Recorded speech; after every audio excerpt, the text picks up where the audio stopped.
All right, good morning, good afternoon, good evening, good night, whenever it is that you're watching this. This is lesson 14 or chapter 14, Shepherd Guide for our Unashamed series. So, 14, man, this is this one, and then chapter 15, and then chapter 16 is going to be something a little different. So, really, just this one and one more lesson left, and they'll be done with Romans, which is crazy to think about. So, excited about this. Here is today's destination. And this is a really, I hope this isn't too vague, but really struggled with this one. So give me some grace if this is just crappy, please. But our goal in this session is to become more like Jesus, right, in every way, but become more like Jesus specifically, and that ties into the verse, by accepting people who are different than ourselves, okay? And then also by taking a first step towards laying down our lives for those who are different from ourselves. So take that first step to being more like Jesus by accepting. By accepting, I mean laying down our lives for those people who are different, right? So people who are different ethnically, age, economically, politically, theologically, all the leaves you can think of, right? People who are different than us do that, but specifically people inside the church, but also more broadly, for any human being ever. So icebreaker, again, always optional, up to you, or if you can think of a better way. Just notice what is something that you believed or you thought was true about God or about Christianity or about the Bible when you first started coming to church that now has changed over time, right? And don't take that too literal when you first start coming to church, like as a real, like actual Christian. Not like, well, I grew up in church, that was 3. I don't know. I believed in boogers back then. No, that's not what I'm talking about. So something you believed or thought was true about God, Christian, about when you first came to believe. Like truly you had that first relationship with Jesus, something you believed in, but now it's changed over time. And if you started just believing like a week ago, well, then maybe you don't have anything, and that's okay. But for anybody else who has, if you don't believe, what's something that you didn't believe about Christianity that now you realize is true about Christianity. So you can edit this a little bit. We're trying to see how the goal here is seeing the evolution of people's thoughts and how they've changed over time, okay? And then we're starting in Romans 14. And actually, this one's a little bit different, so note the difference here, okay? We're going all of chapter 14, but they're also going the first 7 verses of chapter 15 because it kind of flows over into that really well. So read that all together. So if you have not read this chapter right now, then please, sweet Jesus, pause this video and go read this because the rest of it is going to be harder for you to track with me. So please make sure you do that, okay? So read it, pause right now, go read it. If you read it before, go ahead and pause and just reread it. That might need to be smart for you. Just go ahead and do that. So pause right now, read that, and then come back to me. Okay?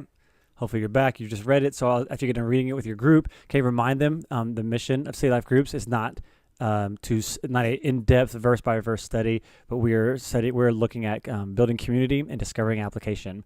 That's the mission of City Life Groups, and there's a lot of good ways to do groups, and we're not saying our way is the best way of doing it, just the way we're doing it right now, of discovering application and building community. But Starter's mission and goal is to get to every single verse and dive into things, and I know from all the people who write Starter, we'd be more than willing to have a dialogue with people who would want to write comments and have a conversation back and forth on the blog or face-to-face or on the phone or whatever. Definitely encourage that. People want more into that. And then again, our services on Sunday morning is about presenting the truth of the gospel for us who believe, but also for non-believers as well. So the goal of the service is worship, more in love with Jesus. That's the goal of the service. Again, community and application here, and then verse by verse explanation there. So hopefully all 3 of those things are hitting Romans 14 really well. Encourage them to participate, especially Starter, blah, blah, blah. You get that. So, excuse me. So I think after you're reading all that and you're going to hear, go, okay, this chapter and this, few verses in 15, how would you summarize the main point or the lesson or like the main teaching of this? What is the takeaway that we should come to? Summarize. Somebody see if they can put that succinctly. Again, if you have a little bit of dialogue, you could go all out, all different kinds of things, but the main gist, at least for me, that this chapter impacted me a whole lot when I first read it and I subsequently read it is, again, I would summarize the main point on, gosh, like how would I haven't think about exactly how I would Randy Willis answer that. I've just thought about different ways other people would. I guess maybe Randy Willis would summarize this chapter on how the gospel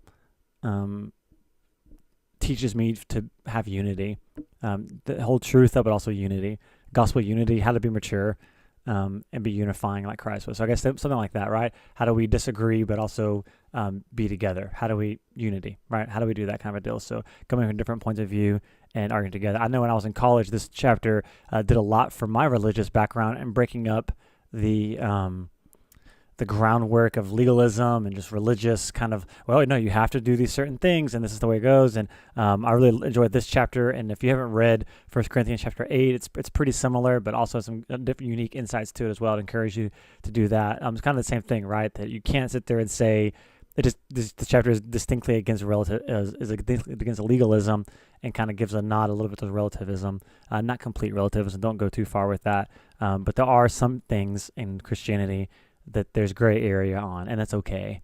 And especially just how do we treat people who are different than us or who are more religious. So that's kind of, I guess, how I would come out of it. I would be curious to see what people say. There's not a right or wrong answer necessarily here. I guess if you say this chapter talks about the gifts of the Holy Spirit, I guess that's probably wrong. Although gifts of the Holy Spirit would be peace.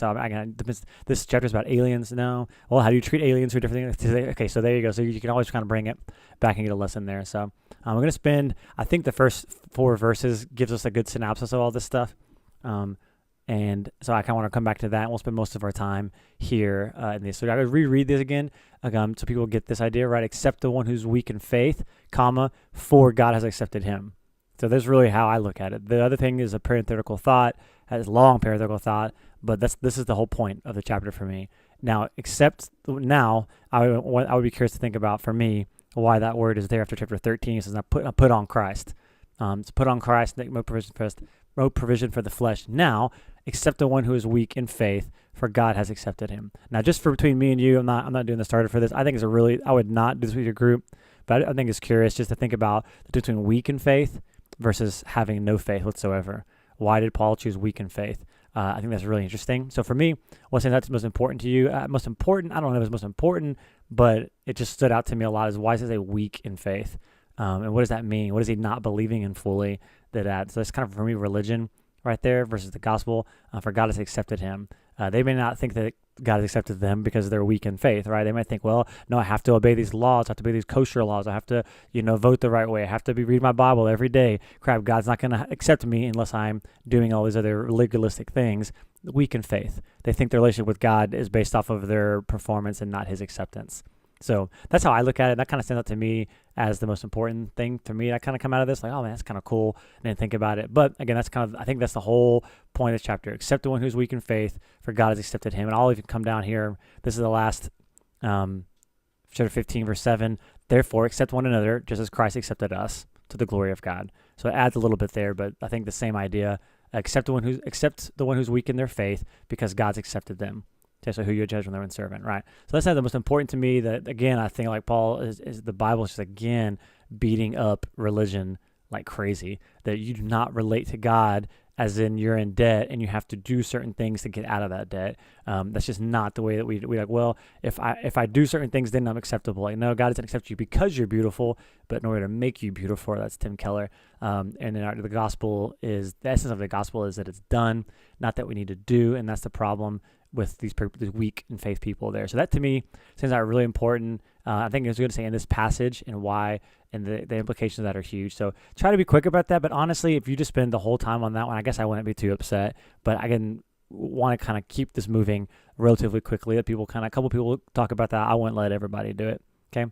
Third question, should be relatively quick, right? Since the vegetable disputes are not necessarily a thing today, we'll say in our church, what are some things, both good and bad, that divide, I put quote unquote, lowercase c, Christians today? Okay. So some things that really divide us. What are some things that maybe split churches, or that people get real ticked off about, or people stop talking to people about, or people don't like, or they, angrily blogging them? Okay, Calvinism versus free will. People argue the end times, the Holy Spirit, the gifts of the Holy Spirit, homosexuality, money, politics, gender roles, mission departments, have one, don't have them, worship music preference, the Bible's authority, does hell actually exist, does Trinity exist, et cetera, et cetera. Good and bad in there, all kinds of things, right? So maybe this isn't a deal today. But again, I think moralism, I probably would have been actually pretty on point for this, right? Which I think that's kind of probably this claim right here, for me, this claim and this claim right here, right? You have some of those kind of things. Hell, how do you get there? How do you not get there?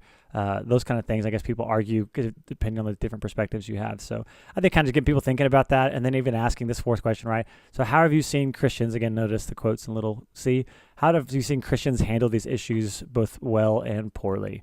Okay. How have they handled it? What does that look like? Yeah, man, I've seen some really good people who argue this. I really like that thing. Oh man, I've not seen some people do a good job with this one, especially money, right? That has not gone too well. I've seen churches split over this issue, right? I've seen people, disown their children for that issue, or people who just are flippant about the Bible, or people who are crazy obsessed with the Bible. That would be Randy, and G, and Chris, and all of your elders, by the way.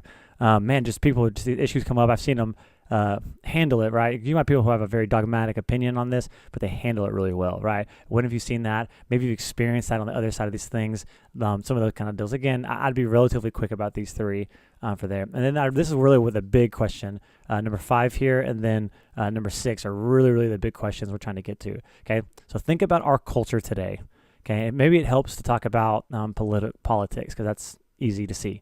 Think about our culture today, though, right? Think about those in urban setting versus those in rural settings. What is the moralistic older brother approach to these divisive topics up here? Okay. What is the relativistic or younger brother approach to these topics up here? Right? How do they differ on this? Okay. And again, not necessarily specifically homosexuality, for instance.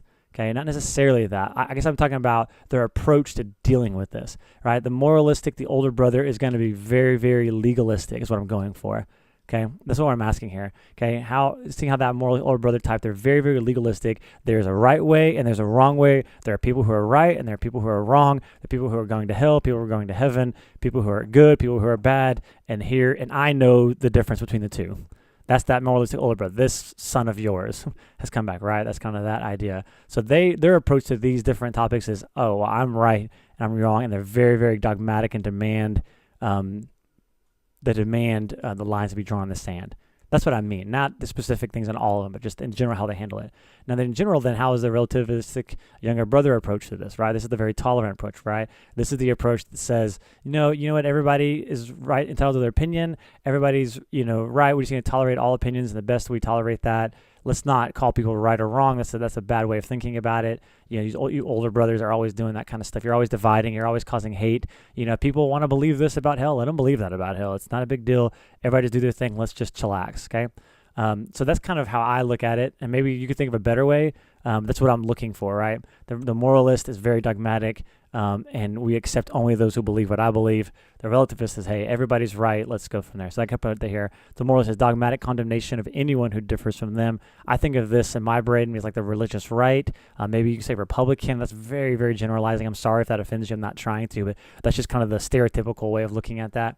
Okay, the relativist, I look at the dogmatic acceptance, so dogmatic condemnation, dogmatic acceptance of all who differs from them, no matter what. Maybe you say the liberal left. Maybe you could call this the democratic. Again, this is very stereotypical. Please don't be offended if you're in those camps and you don't agree with that. I'm not trying to stir that pot right there. So I think understanding that and seeing how you see that play out, and maybe you can even come back to this question, right? And you can even ask here, this is a question, but also maybe you want to ask, what is good and what is bad about each approach, right? What do you like about this approach up here? What's good, about the moralist approach, and what's bad about it? What's good about the relativist approach, and also what's bad about it? Because they both have a good part and a bad part to them. Okay, so that's what we want to maybe just kind of understand our culture today, know the times we're living in. I hope you all get that. If not, call me or call Chris. We'd love to give you more insight on that. I want to end with these last 4 verses here. I thought it'd be good to end with kind of now on the heels of that, talking about it. Reread these 4 verses. Now, we who are strong ought to bear with the key words here. Strong, want to bear that word, and the weaknesses of those without strength, and not just please ourselves.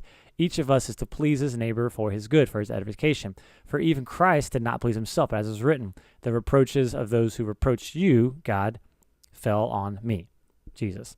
Therefore, accept one another just as Christ also accepted us to, or for the purpose of, the glory of God. So then based on these verses, how is the gospel approach different from both of these other 2 approaches? So now we've just talked about these 2 approaches. How is the gospel approach any different? How does the gospel, because the gospel is not moralistic moralism, and it's definitely not relativism, right? Look at these verses, especially I put it here based on these verses. So what are some key words in these verses? Let's get into these verses, especially these first 3, right? Again, strong, weak. Okay, relativists cannot say that, won't say that. Not going to do that. Not going to do that at all. But the moralist is saying, yeah, they're strong and they're the weak. There's the mature and there's the immature. Okay, that's what it's very clear that's not going to be okay. But then also says this word, but we ought to bear with weakness. And I kind of put on here, right? Culture to go beyond tolerance down here, go beyond tolerance and move towards bearing the weaknesses of others, just like Jesus bared our weakness on the cross. It sounds like a relativist, but it's more loving and it's even more tolerant, right? Not just saying, well, if you want to believe that, yeah, go ahead. I'm not going to, do anything for you, but I'll allow you to think however you want to think. But this says, no, bear their weakness, be in relationship, be intimate, carry that burden, strive with them, labor with them, die on your cross for them, right? And then I think also the thing is this last verse here. I think a very key phrase. This makes it very different. Okay, why is the moralistic the way he is? Why is the relativist the way he is? I think the moralist is self-righteous, trying to, hey, I know I'm good and I know I'm moral, therefore I'm justified in my righteousness. And the relativistic younger brother is like, well, I know that I'm a good person because I'm tolerant and I'm open. Okay, and both of them are trying to justify themselves. But this person, the gospel approach, according to these texts, right? The gospel calls us to be like this for the purpose of the glory of God, and not for our self-righteousness. The gospel is more moral than moralism, and it is more loving than the relativism, than either one of them. But here's the thing, at the exact same time. The good things you probably identified with the moralist and the good things you identified with the relativist, the gospel takes those and then goes up a level, doubles down, if you will, to those, right? I hope that makes sense, right? These things, again, I'm right, you're wrong. No, I can tolerate everybody except for those who can't tolerate intolerant people, right? So there's that thing, but I know I'm good because I'm this. Well, I know I'm good because I'm this. This is, no, I know we're all bad because, look, Jesus took everything from me, and so now I ought to bear you who are weak, because you are weak, right? And yeah, you are strong. Right? There is right and wrong. That's not relative, but I don't treat you like these people treat you. I go to a cross and I bear that for you. And I don't just do it for I can be justified, but because I want to see God's glory go. And that's the story with Glenn. That's incredibly different, radically different. So then here's what kind of asking here. And maybe you can end it right there. Maybe you should end it right there. But if you want to ask this question, I think it could be good. How does remembering the gospel, what God has done through Jesus, how does it empower you to obey what this text is commanding you to do? Okay, what is the reason it's giving us to accept one another? Because Jesus did, right? What does the gospel give that frees us so that we can accept, love, and serve a weaker brother or sister or person or neighbor, right? What does the gospel give us? Okay, I think it gives us this person who did this perfectly. The one person who was actually really, truly strong while we were really weak, he bore our burdens. He did this for us. He gave us not just an example, but his sacrifice, his bearing of our burdens is so huge. His accepting of us is the ultimate acceptance. So now I'm completely accepted. Why can I not extend that to other people? I'm completely forgiven. How could I not forgive other people? All right, I'm completely justified. How can I not treat other people? I don't care what you think or how you believe. Again, the gospel now has freed me from trying to gain other people's approval, right? Because if I'm trying to gain these moralistic older brothers' approval, then by nature I'm going to shun these relativistic, and vice versa, right? It's hard to mix the two, but the gospel says, no, I don't need anything from either one of these groups, either one of these camps. I get everything perfectly from this guy, Jesus, and the gospel and what he's done for me. That now frees me up and then empowers me to now lose acceptance, to lose comfort, to lose security from other people because it's fleeting, it's superficial acceptance. It's not eternal, perfect acceptance. And nobody is going to go to the same lengths that God has done to let you know that you're loved and accepted at the same time. Okay, and that's amazing. So I think that's a good way to end. I would do that, and looking at verse 3, right, in verse 7 says, because Christ accepted us. Because Christ, how did Christ accept us? How did it happen? Did he just wave a magic wand? Like, no, because evil had to be dealt with. Sin had to be dealt with. And our acceptance came at his rejection. And that's pretty amazing. So how can I reincarnate that for other people? I won't be able to unless I remember the gospel, because any other form of it's going to be religious and self-seeking. So I think end on one of those two questions, or if you want to do both of them, I think they're good. It could be good, maybe, let's say it that way. In my brain, before we actually heard Chris's sermons, before I'm actually leading a group, this sounds good. So I hope that to some degree works for you. But again, the kind of the goal here for me that I was going for was worship, honestly. Is saying, okay, practically application. How do I do this? Well, I'm not going to be able to do this perfectly until I can accept this statement that Christ has accepted me, that God's accepted me. If I don't understand that, and I don't drill that down deep, I think a lot of people get that intellectually, but like functionally, emotionally, in my heart, right? If I don't get that, then I'll never be able to do this. So how do we do this? How do we accept and bear the weaknesses of other people and not just please ourselves, but do what's good for our neighbor?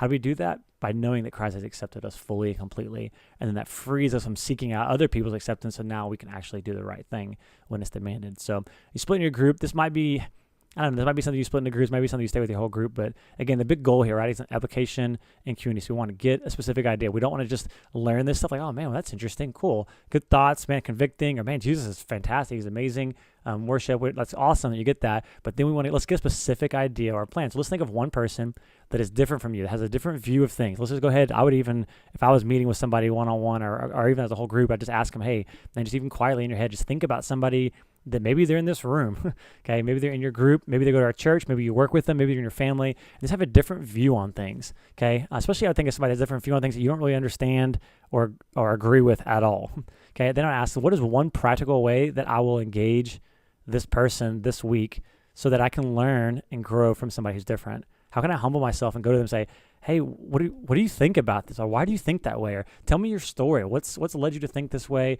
How do you deal with these things? How do you approach these certain topics? And just learn from them, right? This is a huge thing, especially with the racial division that's going on in our culture nowadays. This would be great to do that since there's somebody lower socioeconomic, or somebody married, or somebody not married with kids or not kids, or a stay-at-home mom, or a working person, or a theologically different person from you, or a temperamental different person from you. Who is somebody different, has a different view, and just go. How can I, what's one way I can engage them? Do I go ask them a question? Do I write them an email? Do I grab them after church real quick? Do I, ask them over for coffee? What do I do? What's one way that I can engage this person and talk with them and find out what makes them tick? And so I can learn and grow. And maybe what you need to learn and grow in is how to accept them, but maybe what you need to learn and grow in is they're going to give you an opportunity to love Jesus more and say, okay, I'm struggling with this person because they are really, really different than I am. And I really just want to punch them in the face because they're so different on some things I really care about. And when you feel that way, that is a great opportunity to understand the gospel. To say, yep, take that times 1,000,000, and that's how Jesus feels about me and you. But then he took it to the cross. So what are you going to do for this person? Badmouth them, slander them, ignore them? Can't do that. That is not Christian. That is not in line with the gospel. If Jesus treated you that way, you've got to treat people who are different than you in this way. So that's just a great application. Let's just push that back. Find somebody who irks you, who's different, and then go engage them and talk with them, serve them. Maybe serve them is one thing you can do as well. Think about that. So then a community question, I'd ask, okay, well, what's going to keep you from doing this week? What's coming up this week that's going to make you, oh gosh, I got a lot of work going on. I got a lot of stuff going down. Or man, you know what? I just really don't like this person. I mean, there's a lot of different things you could say. There's confess. Confession brings some good community, good healing. So then what specific thing do you need from God in order to help you overcome this? God, I need, so I put down here for the prayer, I need humility, or I need patience for this person, sweet Jesus. As you think of different points that are around you, pray that God make the gospel more real to you, real to you by being more like the real Jesus to people that are different than you. So I just remember I need a tangible, physical, existential, emotional experience with Jesus of the gospel this week so that I can love this person because they are crazy and they're nuts. That's what I need. It could be that. Who knows? But have that and then pray to that. God, help. Give us humility to be able to approach people and realize we don't know everything. But also got patience to deal with them like you've dealt with us. And also the kind of love from you, Lord, that frees us up from the things that make humility and patience challenging with this person, and do that. And if they have their needs, pray for that. So again, hope all that makes sense. And hopefully now you've seen that, you see our destination. We want to become more like Jesus by accepting people who are different than us. And we want to take our first step towards laying down our lives for those who are different from us. So that's what we want. First step, let's begin. Let's become more like Jesus. Let's accept people. Everything we do, we hope that people are becoming more Christ-centered, Spirit-empowered, and socially responsible in all the ways that the lesson I think could really tease out for us. So hope that makes sense. Of course, if you're listening to this and your group's coming up in a couple of days and you have a question, I really encourage you to put on CCB. But if you need to call me, please do so. But yeah, this is what we want to do. Help each other out. Please give your feedback on a timely manner so that we can know what's going on. But I hope it makes sense. Hope you guys enjoy it. Hope you remember why we're doing this. More than anything, we want to build community and discover application. We don't want to just study the Bible. We want to obey it. And we don't want to just be an individual, but we want to be a part of the body of Christ, part of the sheepfold of Christ, part of the city of God. All these things are communal words, so we want to obey that. And remember why you're doing this. This is incredibly important. What you're sacrificing and giving your time and energy for is going to last for eternity. I think of Gladiator and Russell Crowe says, what we do in life will echo for an eternity, and that's just absolutely not true for his context, but for you and being a shepherd of a city life group and helping people build Christian community and discover how to apply that to their heart and their lives, that absolutely is going to echo for all of eternity. So I'm so proud of you, so glad that you have discovered this truth and are willing to be like Jesus. And he says it's better to serve than to be served. And he says, I came to give my life as a ransom for many. And as shepherds following the chief shepherd, that is what we're called to do, is to serve, not to be served, and to give our life for the people in our group. So do that and do it well and do that with joy. And as you remember the gospel, that should free you up from all the reasons that are going to make this hard for you to do it this week. So love you guys. Appreciate you. Let's get after it. Have a good one. Peace out.